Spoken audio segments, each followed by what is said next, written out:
All right, stats. Welcome to a short little video for your project. This is a second half confidence interval for the mean parts. Folks, what you're going to do, you have a large sample size here. All right, find the sample means. Use your calculator to find the sample means and the standard deviation. Okay, again, sample. So you're looking for x bar, s of x right there. Again, stat, edit, list one. And then find the one variable statistics. You guys should know how to do that. Again, use the formula for, this is all sample. So go ahead and use this. The sample size is large enough, so we're going to still use our z multiplier. That's what you're doing. And then, comment on what they should claim. Again, remember on the lower end, they're definitely going to do that. But on the high end, they could still do that, okay? So comment, like they can say they'd make sales between here and here, but because they maybe want to look like they're doing better in the public size, they might want to say that they're doing this. They might have a goal of making sure that they hit the lower bound. So say something like that. I believe these were actual steps I hit in the early part of last year. So this is kind of tongue-in-cheek. I would call this a A- runner here. In fact, at the moment of this taping, your favorite math teacher here was just hours away from running a 1:19:13 half marathon. Give myself some credit there. No big deal. Again, you can do the stats to figure out how fast that is a mile. I'll save you the time, 6:02. All right. Last race before baby Elsie is born.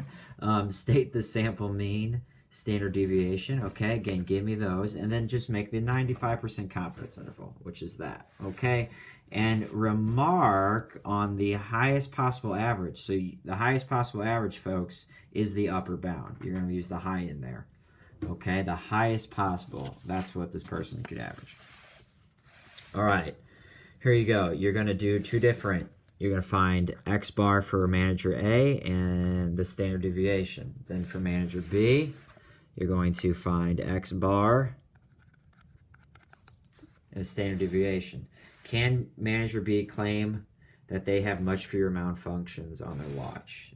Okay, so you're going to make 95% confidence intervals for A and B. You know the whole thing about overlapping. Okay, if there's overlap, no clear-cut winner. If there is an overlap, then there is a winner. Remember, you want to be smaller here, right? Because you don't want as many malfunctions, so be careful here.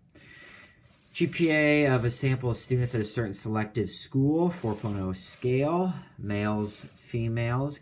All right, so again, just like before, the males have a sample mean and a sample standard deviation. Make sure.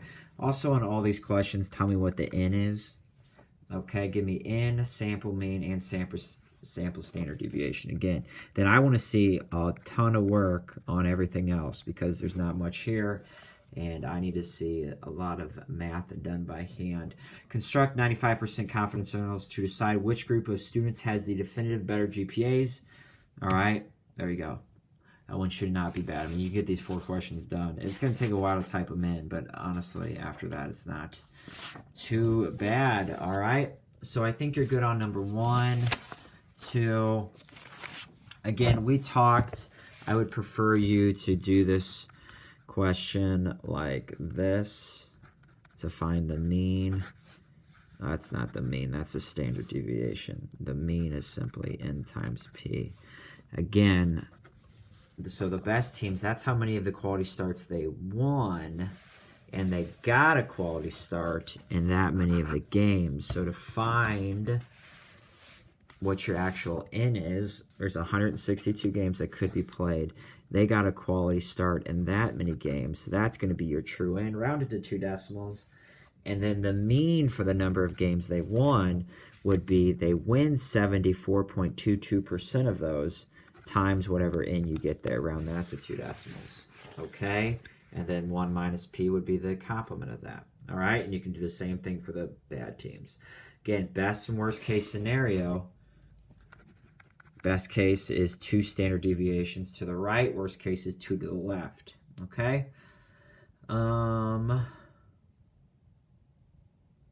Let's see. Okay, so let's start with that. I might give you I might tell you one more thing I want. It involves the winning percentage. You would just divide by what, you would take how many they should win and you divide by n. So I might give you that when I get back. All right, folks, do your homework, do this project, review for your quiz, and test. A lot of points coming back. February 4th when I see you again. This is the last video until, you know, maybe Wednesday or Thursday. We'll try to get a video with our new favorite star, who's currently not here, hopefully in the next 48 hours, Elsie Mae. All right, Yak Math Video signing out.